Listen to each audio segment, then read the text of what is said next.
60 से 65% इमाम मस्जिदों के जाहिल हैं।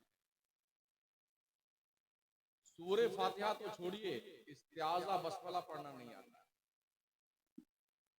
मसले दीनिया का कोई शऊर नहीं। अगर कुछ नमाज में मिस्टेक हो जाए, उसे सही कैसे करना कुछ पता नहीं।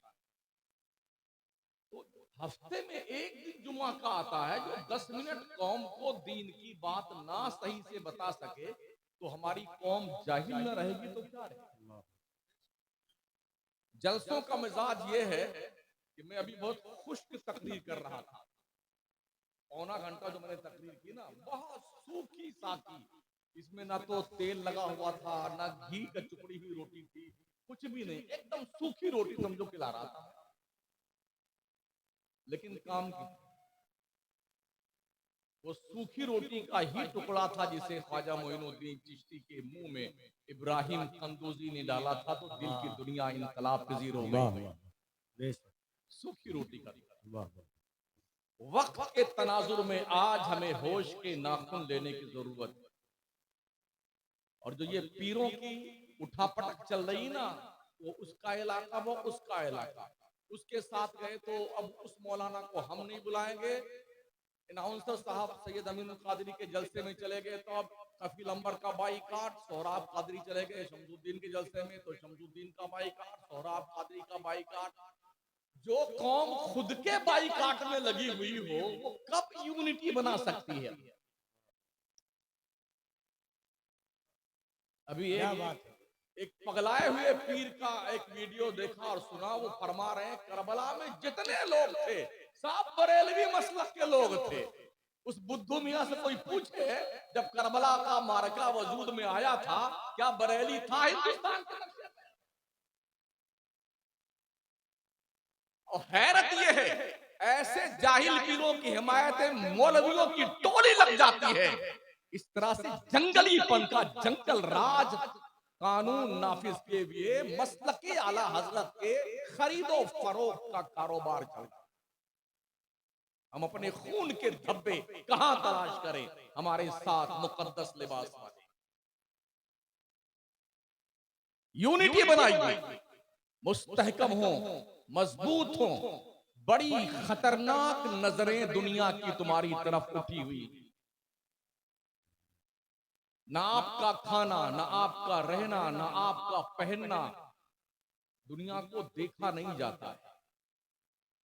बड़ी प्लानिंग के तहत स्पेन और फिलिस्तीन की तारीख भारत में दोहराए जाने का बाज़ाब्ता तौर पर प्लान क्रिएट किया जा चुका है।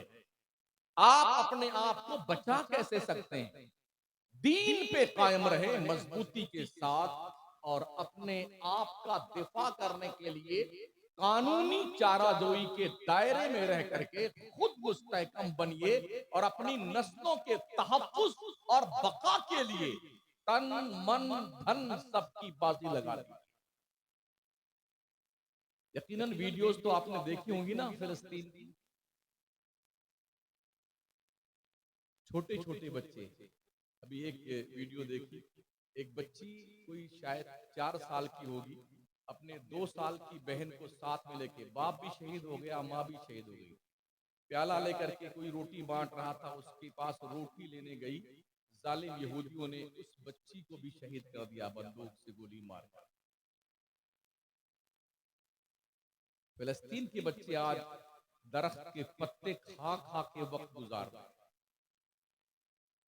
हमारे दस्तरखान पे टिकिया कबाब भी है, तंदूरी मुर्गी भी है, चिकन चिल्ली भी है, चिकन क्रिस्पी भी है, चावल भी शानदार है, रोटी भी जानदार है, मीठा सामान अलग से मौजूद है। जिंदाबाद जिंदाबाद, ये प्लस पॉइंट और है। पूछिए उन लोगों से जिनके पास खाने के लिए रोटी का टुकड़ा मैसर नहीं है, क्या जुर्म है उन लोगों का?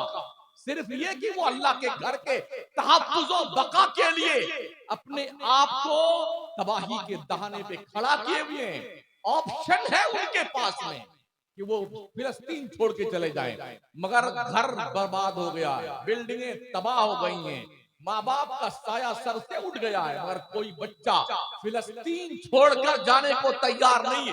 या तो मर जाएंगे मस्जिद अक्सा के तहफ्फुज के लिए, और या फिर हमारा रब हमारे हाथों में फतेह का झंडा अता फरमाए। ये सोच उन मुजाहिदीन की है।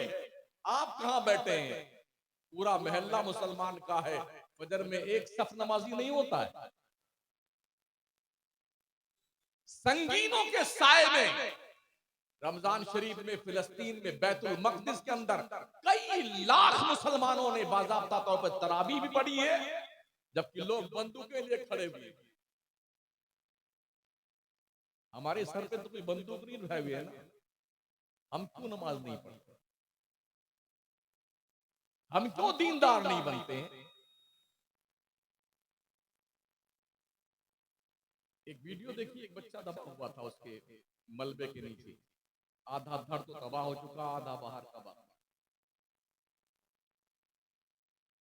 मगर लब्बैक या अक्सा, लब्बैक या अक्सा, उस वक्त भी जब पूरा वजूद मुज़महिल है और जख्मों से चूर है, ये दीवानों की सदा। दुनिया में इनकलाब दीवानों ने पैदा किया, फरजानों ने नहीं। दीवान गाने इश्क़े मोहम्मद को देखकर घबरा गई है गर्दिशे दौरा, कभी कभी गर्दन में हार डाले हैं माहौल नजूम ने, गुजरा है उन हदों से मुसलमान कभी कभी। तुम्हारी तारीख तो पढ़ो, बदर के मैदान में तुम उतरे थे, 313 थे, 1000 का लश्कर जर्रार था, असलहे से लेस। गुलामाने मुस्तफा के पास ढंग की तलवारें नहीं थी, नेज़े नहीं थी, ढालें नहीं थी, घोड़े नहीं थे, मगर अपने आप को अल्लाह की राह में कुर्बान करने के लिए मैदान में उतर आए थे। सिर्फ दुआओं से काम नहीं चलता है, बिलाशुबहा दुआएं, अब दुआ मुख्खुल इबादत, दुआएं इबादत का भेजा और मग़ज़ हैं, लेकिन दुआएं मंजिले कारजार में उतर के मांगी जाती है। क्या हमारे नबी से ज्यादा किसी की दुआ मकबूल हो सकती? मेरे करीम आका अगर दुआ फरमाते तो पूरा मक्का मुसलमान हो जाता, पूरा हिजाज मुसलमान हो जाता, पूरी दुनिया मुसलमान हो जाती। लेकिन जरूरत पड़ने पे जब इस्लाम का पैगंबर आमिना का लाल अब्दुल्ला का जिगर पारा 313 सहाबा को लेके बद्र में उतरा, तो वहां दुआ मांग रहे थे नबी, ऐ रब, तूने जिस मदद का वादा फरमाया था, मोहम्मद तेरे दहलीज पर सजदे शुक्र पेश करता हुआ उस वादे को पूरा करने का मुल्तजी है। रब अपनी तरफ से मदद को नाजिल फरमा। अल्लाह ने 5000 फरिश्तों की जमात जिब्रील की कमांडरी में भेजा था, जो जबले मलाइका पे उतरे थे। 313 मुजाहिदीन ने 70 काफिरों को कत्ल किया था और 70 को रस्सी में बांध के लेके आए। जज्बे सरशारी क्या था? नबी का हुक्म हो तो कूद जाएं हम समंदर में, जहां को महव कर दें नारे अल्लाह अकबर में। कुरैशे मक्का तो क्या चीज है, देवों से लड़ जाएं, सेनानो नेजा बनकर सीने बातिल में गड़ जाएं। ये कैफियत थी उन दीवानों की। मौला अली करम अल्लाह ताला हुजूर करीम फरमाते हैं, या रसूलुल्लाह अलैहि सल्लल्लाहु व तस्लीम, कई बार ऐसा हुआ जब मैं किसी काफिर को मारने के लिए तलवार उठाया तो मेरी तलवार उसके गर्दन तक पहुंचने नहीं पाई, उसकी गर्दन कट के मुंडी नीचे पड़ी होती थी। ऐसा क्यों हुआ? मेरे नबी ने फरमाया, अली, फरिश्तों की जो टीम आई थी ना, ये उनके तलवारों से मरे हुए लोग हैं। हुजूर हमने ये भी आवाज सुनी, अक़दिम हैज़ूम, अक़दिम हैज़ूम। आका फरमाते हैज़ूम जिब्रील के घोड़े का नाम है। जंग में जिब्रील अपने घोड़े को कह रहे थे, आगे बढ़ हैज़ूम, आगे बढ़। ये कैफियत बदर के मैदान में उस वक्त नबी ने दुआ मांगी तो अल्लाह की मदद आई। आज कुछ नहीं करेंगे, सिर्फ दुआ मांगे, अल्लाह इस्राइल तबाह हो जाए, या अल्लाह या अल्लाह वो तबाह हो जाए। इससे कुछ नहीं होने वाला। अपने आप को ढंग का सच्चा मुसलमान बनाइए, हुदूद शरीयत की पासदारी करते हुए मैदान अमल में उतरिए। फिर उसके बाद अल्लाह की मदद के मुंतजिर रहिए, अल्लाह की मदद जरूर आएगी।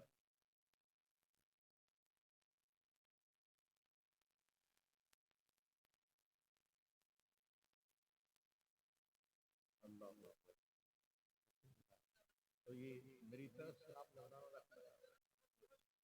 रख लीजिए आप यार। अरे आइसक्रीम खा लेना यार, है।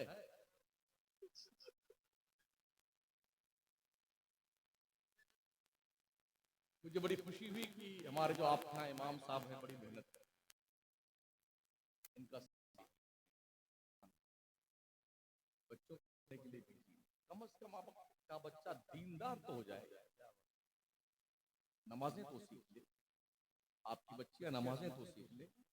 और मैं फिर ये अर्ज करूंगा, जो ये रोड पर मुस्लिम बच्चियों का, जवान जवान बच्चियों का सरों का दुपट्टा गायब है, बाल खुले हुए हैं और बिल्कुल इस तरह से घूम रही जैसे इनका कोई पुरसानी हाल नहीं, कोई अब्बा इनके नहीं, इनकी अम्मा भी मर गई हैं, इनके अब्बा भी मर गए। इन्हें हिजाब में लाइए, हिजाब में, वरना मैदान कयामत में ओ बापो तुम्हारी शक्लें जहन्नम के आग में झोंक दी जाएंगी। ये ध्यान रखना। बच्चों की परवरिश करना, खाना खिला देना, पिला देना, अच्छे अच्छे कपड़े पहना देना, सिर्फ यही बाप और माँ की जिम्मेदारी नहीं है। अपनी औलादों को दीन सिखाओ, दीन अदब सिखाओ, कनीज़े फातिमा बनाओ बच्चियों को, गुलामे हुसैन बनाओ अपने बच्चों को। अगर ऐसा ना हुआ तो फिर तैयार रहिए जहन्नम के आग का इस्तकबाल करने के। दुनिया से ताकत में आप नहीं जीत सकते हैं, इसलिए कि दुनिया के पास ताकत बहुत ज्यादा है, आपके पास नहीं। दुनिया से दौलत में आप नहीं जीत सकते, दुनिया के पास दौलत बहुत है, आपके पास नहीं। एक ही चीज बची है, वो है इल्म। इसे सीखिए और अपनी कौम से प्रशासनिक विभाग में अपने बच्चों को IAS IPS अफसर बना के भेजिए। अगर आपकी कौम का एक अधिकारी IPS बनता तो 5 लाख लोगों को प्रभावित करता है।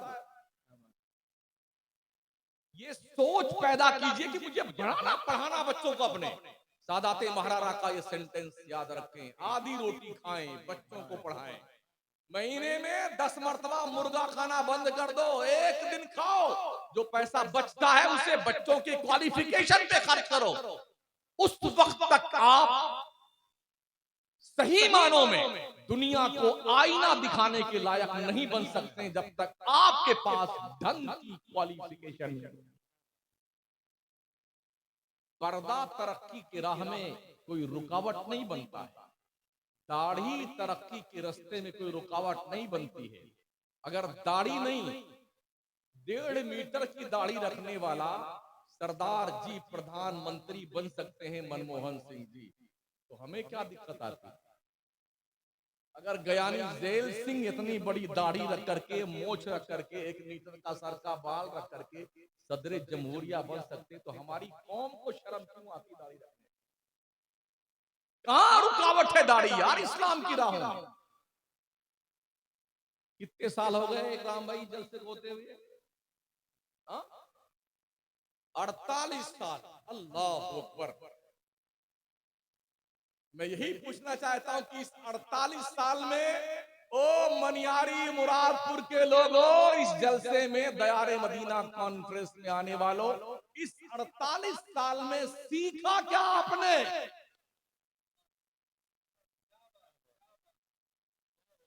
अगर पर ईयर 1 लाख रुपया खर्च माना जाए तो 48 लाख रुपए आपने खर्च किए, क्या सीखा आप? मुहासबा कीजिए। और जो कौम मुहासबा खुद का करना भूल जाती है, दुनिया उसका मुहासबा करना शुरू कर देती है। समझ रहे हैं? मैं समझता हूं कि हमसे ज्यादा सोशल मीडिया को आप देखते होंगे, क्योंकि मुझे ज्यादा मोबाइल चलाना भी नहीं आता है। जो चलाते हैं वो हरदम पगलाए रहते हैं उसी में। घुसे रहते हैं, अगर वक्त मिल जाए तो मोबाइल में खुद ही घुस जाएंगे। तो आपको पता तो होगा दुनिया में क्या हो रहा है, लोग क्या कुछ कर रहे हैं, क्या कुछ कह रहे हैं, क्या कुछ करना चाहते हैं, ये सब ओपन हो चुका है। अब भी अगर उस खरगोश शुतुरमुर्ग की तरह मुंडी झुका करके रेत में तूफान में हम बच जाएंगे, हम बच जाएंगे, उसका अगला नंबर आपका है। कत्ल पे मैं भी चुप था, मेरा नंबर हाँ, ये सुन लीजिए, आप सुना दीजिए। उसके कत्ल पे मैं भी चुप था, मेरा नंबर अब आया। मेरे कत्ल पे तुम भी चुप हो, अगला नंबर आपका है। सुन रहे हैं? इसको अपने दिल दिमाग पर नक्श कर लीजिए और मुझे इजाजत दें, इसलिए कि मुझे आपको तकरीर नहीं करनी है, तकरीर तो हजरत की होनी है। पहले कुछ सुनाते हैं, वगैरह सुन लीजिए। शायद आपको कुछ बातें तल्ख लगी हों, तो मैं तल्ख ही सुनाने के लिए आता हूँ। मेरी जंबीले खिताबत में मीठी मीठी जो है, कोई मिठाइयाँ नहीं है, कोई मिर्चा है, किसी में और तेज वाली मिर्ची है, किसी में मिर्ची और नमक दोनों मिला हुआ, किसी में काली मिर्च और शामिल कर दिया है। ठीक है, अस्सलाम वालेकुम।